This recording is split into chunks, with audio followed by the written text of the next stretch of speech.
जो गुपकार डिक्लेरेशन की आप बात कर रहे हैं, गुपकार डिक्लेरेशन 4 अगस्त 2019 को वजूद में आई और जब उस वक्त पूरे रियासत में एक पैनिक जैसा सिचुएशन क्रिएट किया गया कि गवर्नर साहब उस वक्त के कुछ कह रहे थे, होम मिनिस्टर यूनियन कुछ कह रहे थे, पुलिस के बड़े आला अधिकार कुछ कह रहे थे, आवाम कुछ महसूस कर रहा था। तो एकदम कुछ उस तरह की सिचुएशन बन गई थी कि कुछ अनसर्टनिटीज लोगों के दिलों में थी।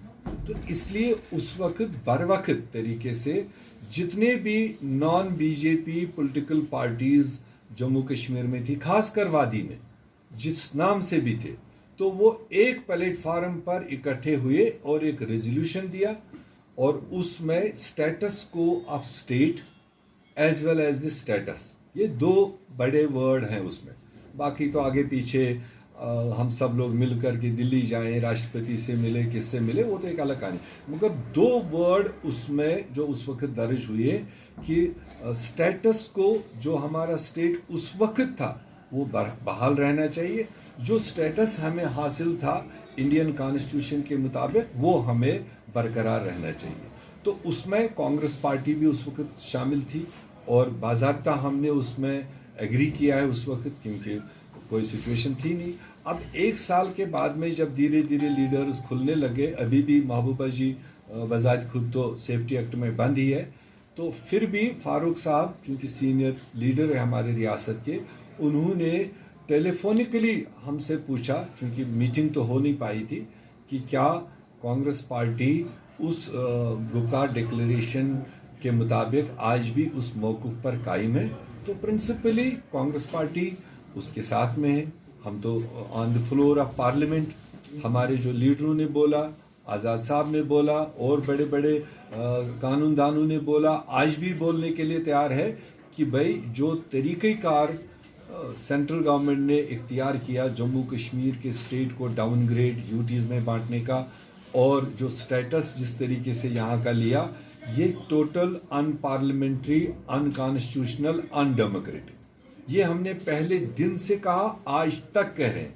जब हम सवाल उस चीज़ पर खड़ा कर रहे हैं तो कुदरती बात है कि हम लोगों के एस्पिरेशन को लेकर यही चाहेंगे कि स्टेट बहाल हो, जो हमारी इज्जत थी वो हमें बहाल होनी चाहिए। वो भी कोई एहसान था नहीं, वो ये जो एक सेंसिटिव खाली स्टेटहुड या रेस्टोरेशन ऑफ 370 खाली इज्जत के साथ कह रहा हूँ। दफा 370 को इज्जत ही कहते हैं, वो हमारी इज्जत थी।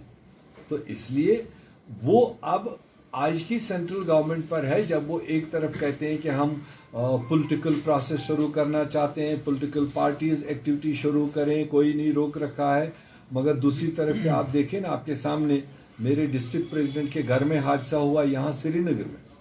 2 घंटे से मैं मथाई कर रहा हूँ सिक्योरिटी फोर्सेस को बताने के लिए कि मैं उसके घर में तजियत जाना चाहता हूँ, तो तजियत के लिए अलाउ नहीं कर रहे हैं, तो पॉलिटिकल एक्टिविटीज़ हम सड़क पर करें तो कैसे मुमकिन है। तो इसलिए इन सारी चीज़ों को दिल्ली सरकार को देखना होगा कि कैसे इस खित्ते में अमन हो, हेल्दी पॉलिटिकल एक्टिविटीज़ हो, तब जाकर कहीं आगे कोई चुनाव की बात सोच सकता है।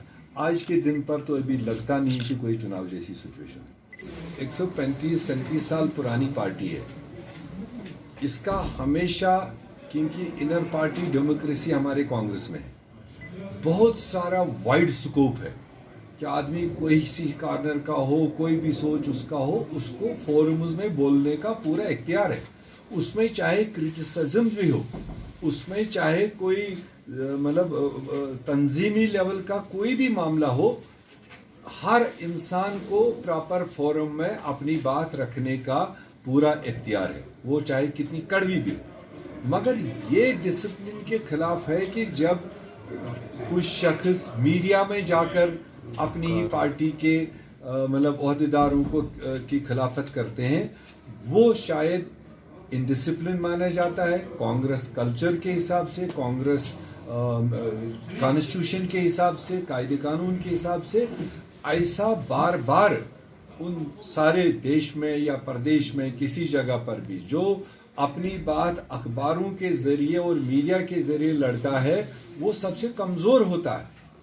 वरना यहाँ से लेकर दिल्ली तक बड़े प्लेटफार्म्स अवेलेबल है। अगर किसी को यहाँ शिकायत है तो मेरे से ऊपर भी टॉप लीडरशिप तक ए लेयर ऑफ लीडर्स है। तो अगर किसी को शिकायत है मेरे बारे में, अगर उसको लगता है कि मैंने नहीं सुना, मेरे से किसी सीनियर से मिले, उससे ऊपर वाले सीनियर को मिले, बट करे बात, और फिर जो वहां से फैसले निकल आएंगे उसका इंतजार करना चाहिए। हमारा बस खाली एक शिकायत इतनी है कि अगर किसी को शिकायत है कि वो मीडिया के हाथों और गलत एजेंसीज के हाथों कांग्रेस के अंदर रहकर कांग्रेस को नुकसान क्यों पहुंचा रहे हैं।